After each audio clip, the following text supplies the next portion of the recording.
Dubai में भारतीय प्रवासी समुदाय को संबोधित करते हुए भाजपा सांसद निशिकांत दुबे ने पाकिस्तान की नीतियों, उसकी आर्थिक स्थिति और भारत के साथ उसकी तुलना को लेकर तीखा प्रहार किया।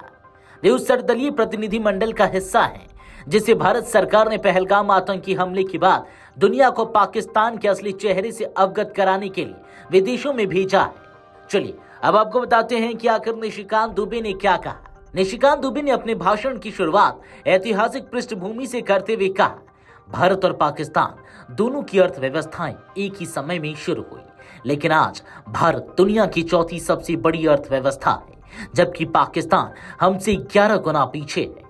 आखिर इसका कारण क्या है? दुबे ने इस अंतर को दो देशों की नीति और प्राथमिकताओं के बीच अंतर से जोड़ा। उन्होंने कहा, हमने अपने लोगों को शिक्षा, स्वास्थ्य और गरीबी से मुक्ति देने को प्राथमिकता दी। पाकिस्तान का एकमात्र उद्देश्य रहा भारत से बदला लेना। यही वजह है कि आज भारत आगे है और पाकिस्तान रसातल में। कि जो दो इकोनॉमी एक साथ स्टार्ट हुई, आज हम दुनिया में चौथे नंबर पर है और वो हमसे 11 गुना पीछे है। मतलब हमारी इकोनॉमी और उसकी इकोनॉमी में कोई तुलना नहीं। उसके पीछे क्या रीजन है?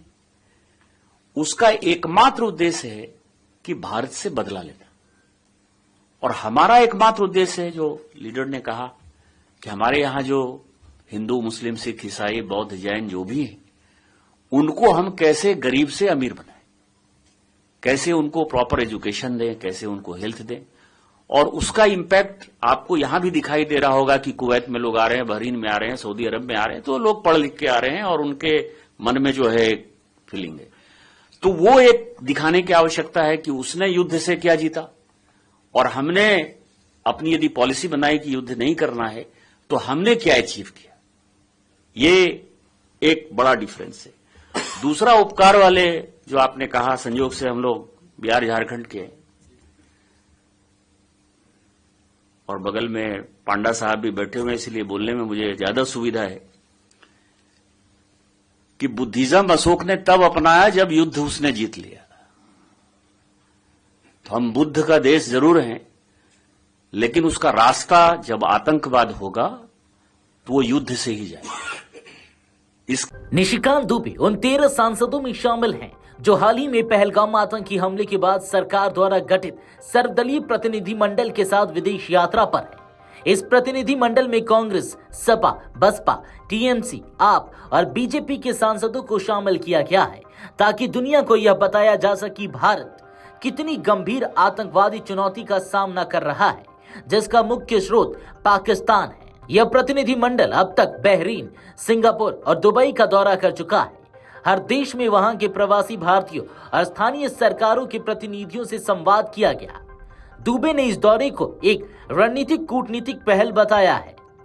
आपको बता दें कि नीति आयोग की 10वीं गवर्निंग काउंसिल की बैठक के बाद नीति आयोग के सीईओ बीवीआर सुब्रमण्यम देश की अर्थव्यवस्था पर टिप्पणी की।